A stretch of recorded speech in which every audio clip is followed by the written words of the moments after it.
Hello and welcome back to the channel, guys. Today I'm going to be talking about the second ODI between India and Bangladesh to be played at Mirpur Sher Stadium.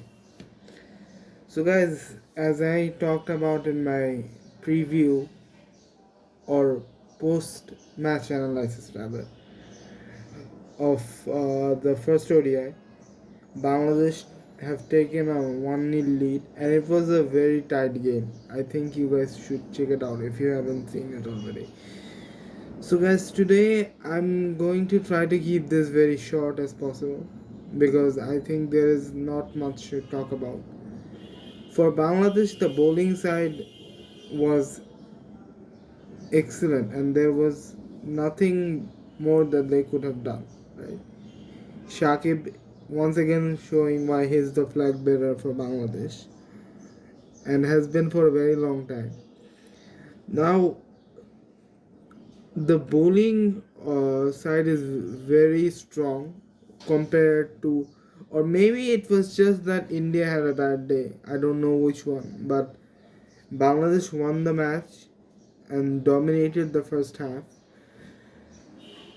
I think the problem with India was that their batting lineup lacked intent.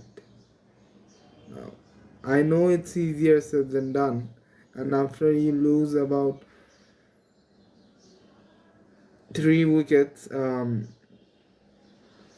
three wickets in the first 10 overs is very difficult, especially in a ODI match. However, they did lack intent and they did lack the skills that we have come to expect from India. Now, all of us knew that at Mirpur the ball was gonna turn, the ball was gonna spin. What I would like to see from Bangladesh is a little, if I would say that their Hassan Mahmood needs to be scoring more runs. I think Hassan Mahmood, um, Hassan Mahmood needs to be taking more wickets because the thing is Hassan Mahmood was the only bowler that India got a hold of, and sure today or last game, Bangladesh played well. All the bowlers did well. So Hassan Mahmood's false day could have been forgiven. But on a day where Shakib is not gonna perform, and he's human too. As hard as this might be to believe, he's human too, and he will have a bad day. I would like to see when that happens, and India in the second ODI will go hard at Bangladesh. India will go hard at Bangladesh because it's do or die for them, right? They're gonna come out swinging. Whether you like it or not, India really had a false day with that. And even the thing is, Bangladesh were able to pick up that wicket, especially Shakib picking up two wickets in 1 over in the inside the first 10, and that too were big wickets. I think that is why Bangladesh were able to get a grip in the game. Now, I'm not taking anything away from Ibadat. I think the way he executed his plans and the short balls that he bowled were very immaculate, if I may.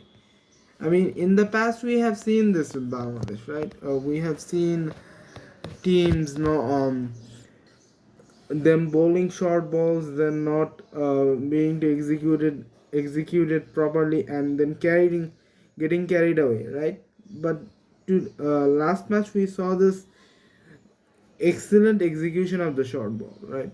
The way Ibadat got rid of Shresh Iyer, it shows that he had a plan and he executed the plan, right? And that was very good to see. Um, Now KL Rao's wicket, I don't think KL Rao's wicket was um, a wicket that was, it was a good ball, right over the right shoulder. It was a good ball, head height, right at the bat. It was a good ball, but I think KL wouldn't have gotten out if, say, India had more of a platform, right? He was the only batsman. When he got out, it was clear that India were not going to post a very big score. He was the only one remaining, and he couldn't really put the effort, and he couldn't carry the team. Now, the thing is, he did play well, right? He scored 73 of 70, and that's a very, on a pitch where everyone else was struggling, he scored runs, right? He was the only batsman, and for both teams, he was the only batsman that scored with a consistency, with a thought process, and he showed the value for, biding your time at first. It's not easy at Mirpur. It's not easy trying to score as much as they have, right? But he really showed the intent that, scoring runs. At first, when he came out to bat, he wasn't looking to hit the ball. He wasn't looking to blast the ball from the first over. What I really enjoy about his batting is the ability that he shows, right? The ability that he showed to, soak in the pressure, then start um, accelerating, and that was very good to see. Now, if you look at the bowlers, I think Bangladeshi bowling, there's nothing else you need to say about Bangladeshi bowling. However, batting wise, I think there's a very big problem for Bangladesh, right? I would like to see Bijoy play a little more aggressive, at least first 10 overs. And even if not Bijoy, I think Litton should play aggressive cricket, right? First 10 overs, he needs to be aggressive. He needs to be the Litton that we know and love, right? If he can be that batsman, then Bangladesh, the dynamics for the batting team changes. And the batting order looks much more threatening, right? Because we might shout that our top four are not scoring. With Tamim injured, it's the top three players, the experienced players, that aren't scoring. We might say that, but you need to look at also the future and what the future holds for Bangladesh. And I don't think the future is very bright for Bangladesh if they continue to play like this, right? I think Inamul Haq Bijoy needs to be given opportunities because he's just coming back into the team. It's never easy, but I think when you at least need to rotate strike, right? You might not be scoring runs, but you need that intent because as we saw, there were a lot of balls on the pad, and as a player from the subcontinent, it's a sin to not play good strokes. I think Bangladesh require a sense of aggressive mindset, right? Because in the last match, what we saw is they were too defensive. Now that doesn't mean that you go hell for leather, but I think Bangladesh needs to have that intent to be intent to score runs. Now, last match could have been about just the match against India and that they have never won against India and they had a chance to win. Maybe that was the case, but they lacked intent. I mean, at one point, Little Dash was 15 of 34 balls in a one day game. Come on, as an opener, you need at least to rotate strike, right? That's not acceptable. I mean, he did then start to score, but then he got out, which put a lot of pressure on Bangladesh. Now, if I'm talking about India, if I go and talk about India, and one more thing, I think Bangladesh doesn't need to change the team. I think if they can just tighten up their loose ends, and if they can just be a little more intentful in their batting, then I think Bangladesh will have a great chance of winning tomorrow. Now, if I talk about India, this is where it gets interesting, because India requires Rohit Sharma as the captain, and this is something that India had a problem with Virat Kohli as well as the captain. You can't be that expressive as a captain. If you're that aggressive, if you're that expressive, then if your captain is expressive, then the whole team will have an effect. And if your captain shows that he's under pressure, then the whole team is under pressure, and that is something that is not good for the team, right? For the mental stability of the team.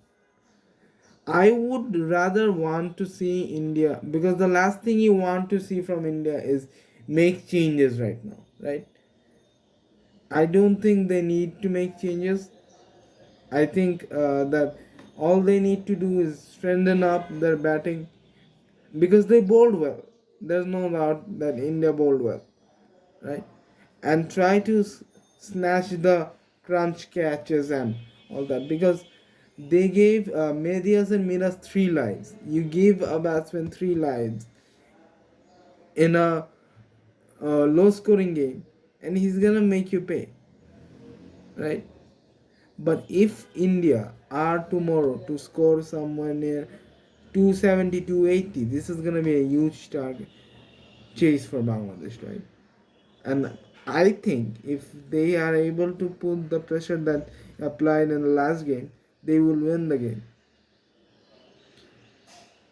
Now talking about the toss. So toss is something, it's very simple. The team that wins the toss has to bowl first on Mirpur. You know, India will, of course, win the toss and bowl first. Bangladesh will try to keep India away from their strengths and bowl first, putting India into bat. But I think that is not something that you can control. Now, on whose face Lady Luck smiles, you don't know, right? And that is something that the toss is something that is you cannot. You don't know what happens at the toss, right? Now, after all that, I think Bangladesh um, are not favorites going into the game, because I think the whole world is expecting India to, bounce back after the loss, and I think they should bounce back. But if Bangladesh are to win, they have to win it. Um, if India are to win, they have to win it um, by putting pressure and breaking down Bangladesh in the first uh, 15 to 20 overs. And for Bangladesh, it's simple, just stay in the match, right? If by the 40th over you're in the match, you're in the game, then you will be able. You never know what happens in the 10 overs, right? In the final 10. So that is what it takes. For Bangladesh, I would say take it deep. And for India, I think they need to put the bet by the uh, 25th, 30th over.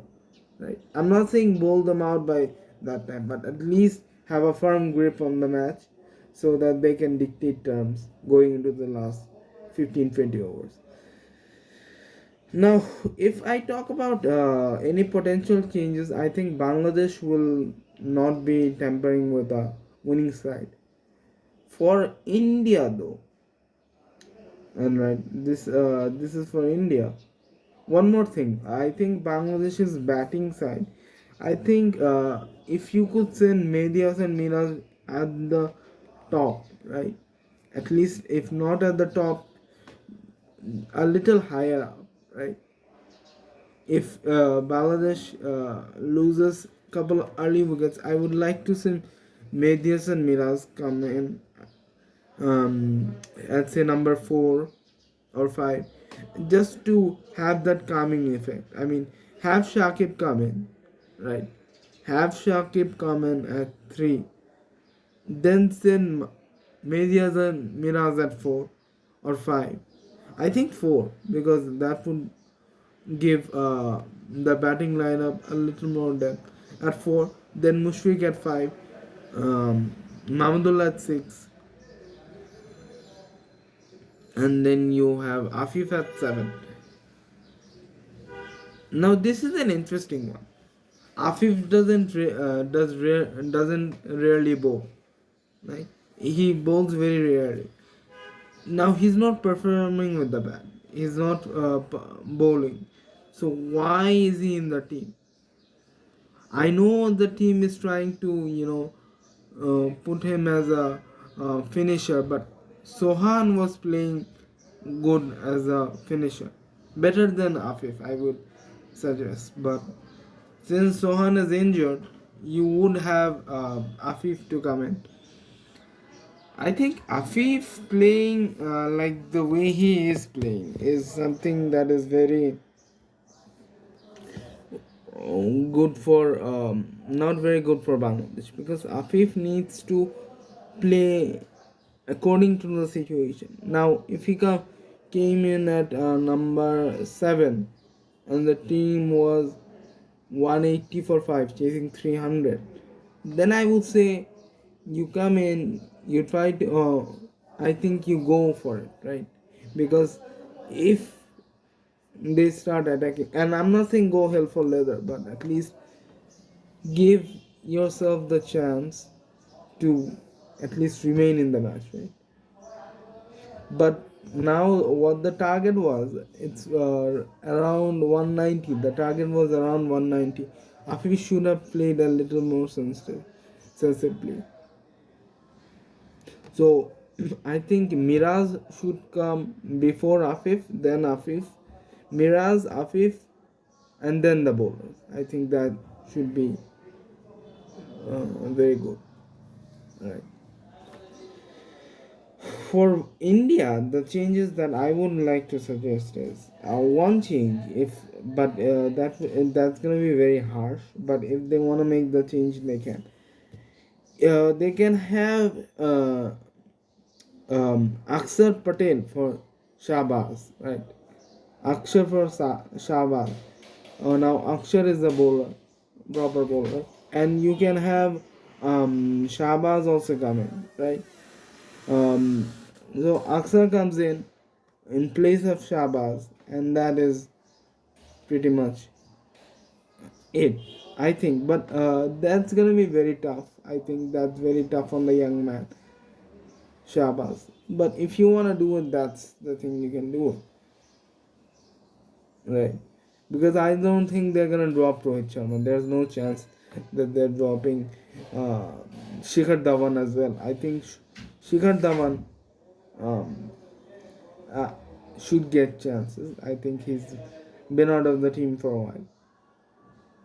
Bring in Shikhar Dhawan. Shikhar Dhawan will fire if given the right amount of opportunities. Well, that's about it for me. So do catch my post-match analysis of the match.